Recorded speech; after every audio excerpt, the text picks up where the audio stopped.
Hiya, my name is Anya, and I'm here to lay something spiritual on ya. And, I don't know, maybe a little bit critical, cynical, snarky?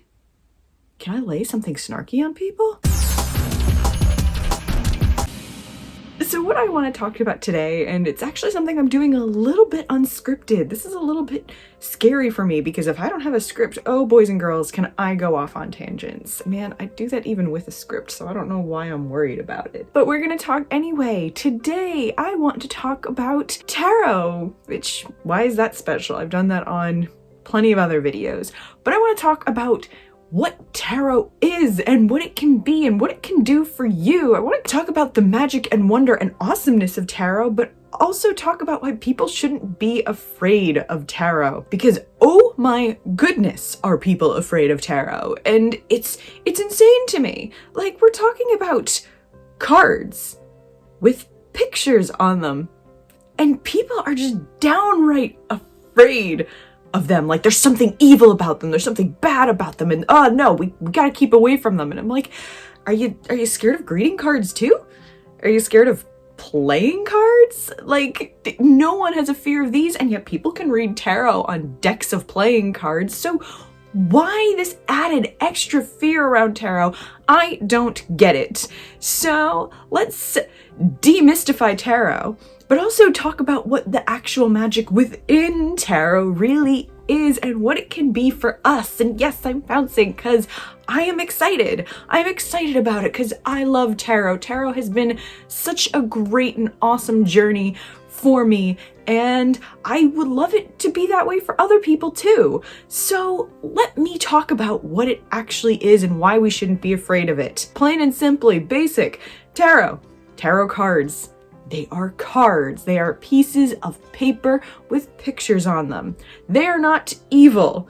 They are, again, no more evil than greeting cards or a deck of cards. People can read tarot with decks of cards. So no, they're not evil. Pieces of paper with pictures on them can't be evil. But what tarot cards are and what they often do for the person who is reading them, they are pictures with a lot of symbols and archetypes and things like that on them that are meant to be able to speak to a reader's intuition and insights.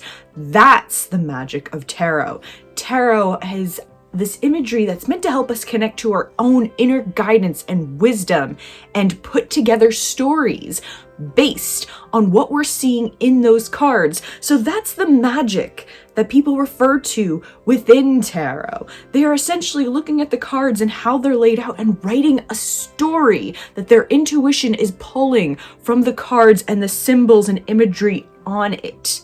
And yes, these stories can often relate to things that we're dealing with and working on, and that's why people can get a little freaked out by tarot. A lot of times the cards are telling the reader things that need to be said to the person who is being read for. And the real scary part of it is a lot of the things that the cards might tell us are things we don't want to hear, things we don't want to deal with. It might be stuff buried in our subconscious or fears that we don't yet want to address.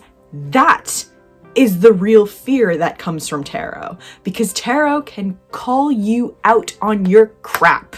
It can call you out on your bullshit and knock you back on your ass. That is why people a lot of times think it's evil, because there's a genuine fear in being called out on something that you're not ready to address in yourself. And that's maybe why people avoid it. But that calling out is a good thing. If you can get called out on your crap and you can start to deal with it and process it, guys, the level of magic that comes with that, yeah, difficult. I've talked about it on this channel, working through and overcoming traumas that we are silently carrying within ourselves. It's not easy. It's a very difficult process, but being able to do it and come out the other end, it really does make you see the world in a completely different way. And tarot is one of the ways that can help people start to work on it and deal with it.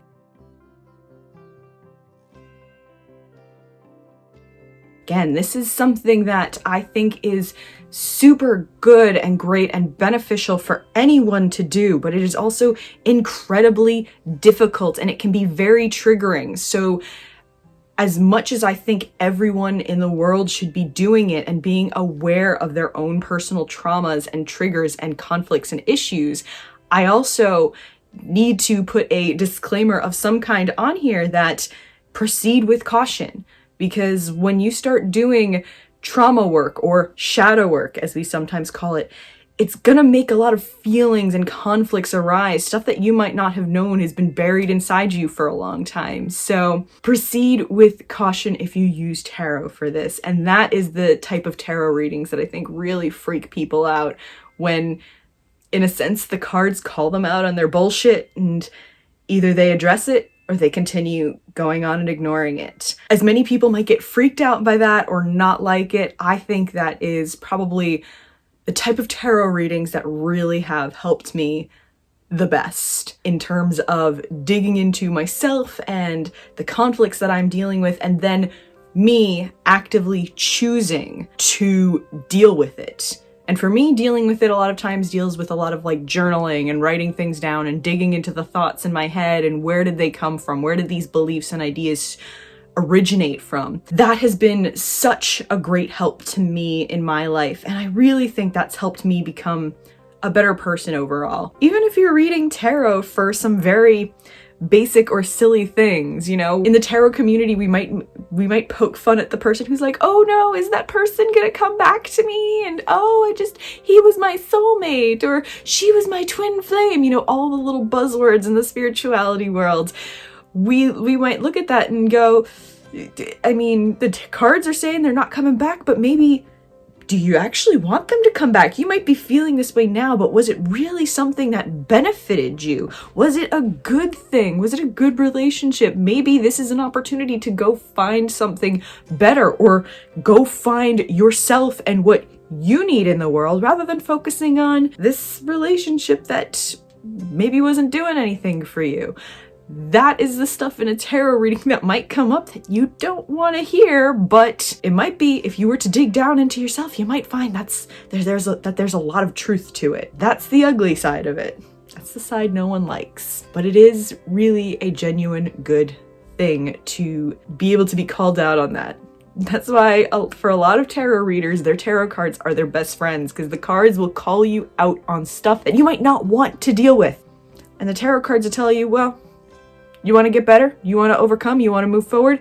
Here's how to deal with it. As much as that can be scary and difficult to deal with for some people, it really is a good thing in terms of tarot. But tarot can also be something that can help with things like mental health issues.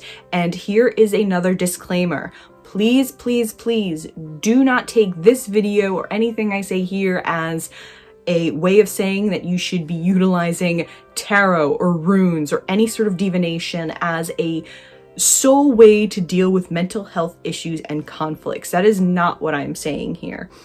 I am someone who has dealt a lot with anxiety and depression and things like that throughout my life. And throughout my life, I have also been someone who has tried actively to figure out ways to deal with it without having to take medication. I have had to do a hell of a lot more things in order to deal with it, but also my levels of anxiety and depression might be different than yours. Many people do require things like medication and different types of therapy in order to work on and overcome their depression and anxiety issues and conflicts. And so because of that work that I have done throughout my life, I have also been able to learn to use tarot as a way to help balance my thoughts. They have become a tool to help me work on things and keep myself in check. They are not a tool that I use as a way of spelling out the future for me 100%. I don't treat them as though it's the gospel truth and nothing but the truth. I have been able to develop that relationship with them, and some people, depending upon what level they're at, are not in that same space. So again, I must stress, don't stop taking medication. Do not use tarot or any sort of divination tools or things like that as a sole tool to work on and work through mental health conditions. A firm believer in you can be a person of science and a person of faith.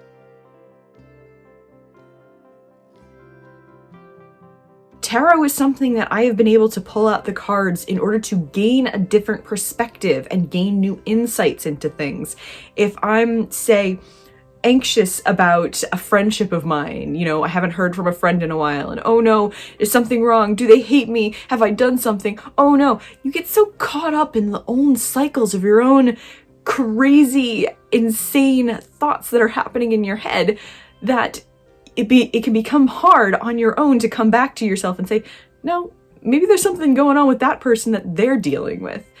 Tarot has been able to give me that semblance of balance that I need again. So if my anxiety is kicking up for a reason like that and I throw down some cards, they might tell me, no, don't worry about it. The person is dealing with something of their own and you don't need to worry about it. Just focus on you and do your own thing. And believe it or not, a lot of times that has helped me because sometimes I don't have people around me to reassure me that, hey, everything is okay. Sometimes we are on our own, and that's great. I genuinely enjoy being on my own and sorting through my thoughts and sifting through any mental conflicts I have. That is a great exercise for me to do on my own so I can really live in the most authentic way to me, but also so that I can be always aware of my own thoughts and emotions and things that are impacting me.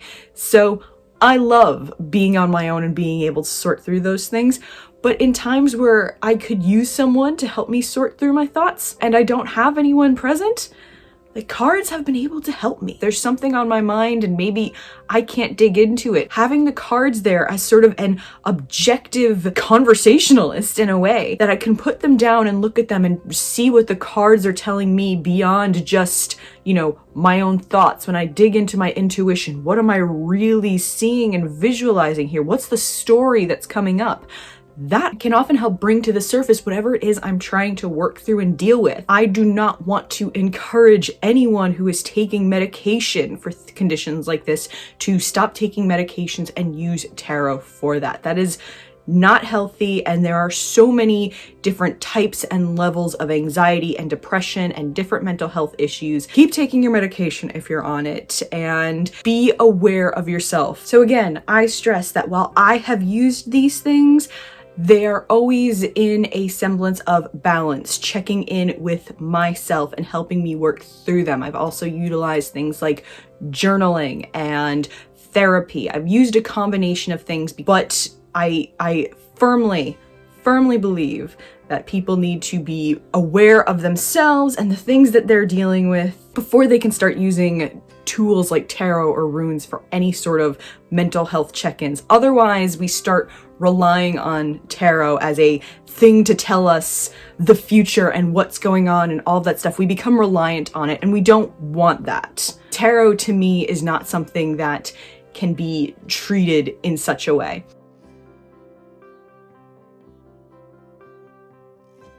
But other ways that I've used tarot is to help me determine how to act now in order to get the future that I want to achieve. A lot of people look at tarot as though it should be telling you the future with 100% accuracy or telling you exactly what's going to happen.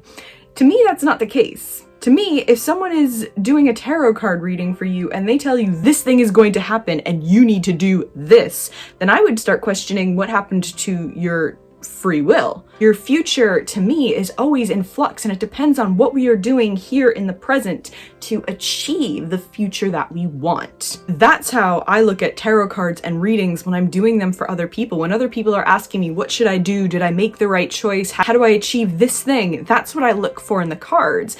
It's not necessarily about the exact outcome, but how are you going to act if you want to achieve something? If someone asks, am I going to get a job doing this? And I see the cards saying, yeah, it seems like you're on the right track for that, keep doing what you're doing.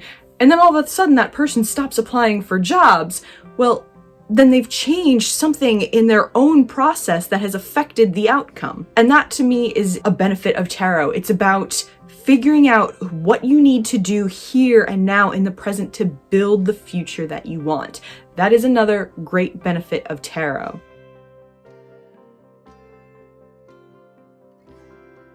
Another thing that I've used tarot for that I think is kind of fun for any of you writers or story builders out there, tarot can also be used to figure out what to happen in stories that you're writing. I have a tarot deck, the Tarot of the Vampires, that I love the artistry and artwork in it, but it's never been a deck that I've felt called to use to do intuitive readings for. It's a deck that I felt there was a story, a greater story being told here. So I use that deck if, say, I'm working on my novel and I don't know what should happen next. I throw down cards from that deck and see what the story comes together. Because as I've said from the start of this video, tarot is about storytelling. It's about looking at the images and the little symbols. If one symbol in particular is calling to you, if that specific cup that is turned over or that river that's going through, if that is jumping out at you in this reading, then that is something that your intuition is telling you is an important part of the symbology. So we're talking not just about what's happening in the scenes and the pictures and with the characters, we're talking about the little symbols there as well. All of it comes together in your intuition when you are looking at this grouping of cards to essentially build the story of what your intuition is telling you so that you can relay that to whoever you're reading for. That is the beauty of tarot. Those are just a few ways that you can utilize tarot outside of what the mainstream seems to think tarot is. I think a lot of people are just like, oh, someone's going to tell me the future and I'll have 100% certainty and accuracy in what's going on in my life. Unfortunately, that's not really the case because life is always uncertain.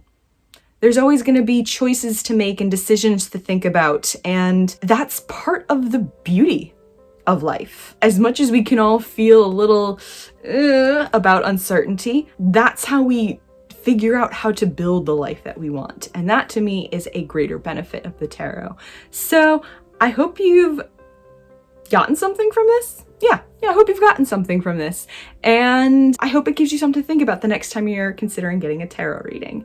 Anyway, that's me for today. I will talk to y'all later. Anya out. Bye.